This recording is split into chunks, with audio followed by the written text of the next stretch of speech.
এই হচ্ছে সেই যে আমরা ছোটবেলায় বা হাদিসের মধ্যে শুনছি যে বুড়ির হুজুর সাল্লাল্লাহু আলাইহি সাল্লাম যখন মসজিদে নামাজ পড়তে যেত তখন বুড়ি কাটা দেওয়া রাখতো। এই সেই বুড়ির বাড়ি, আর ওই যে সেই কাটা গাছ, আর এই হচ্ছে সেই মসজিদের রাসূল।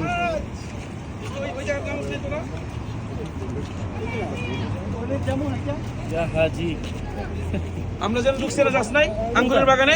না, আঙ্গুরের বাগানে নেই নিছো। আঙ্গুর ভাই থামাইবো না।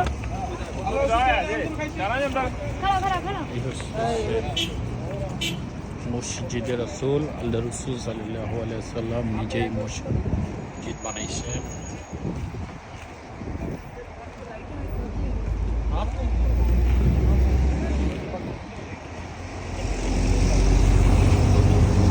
এই সেই পাহাড়,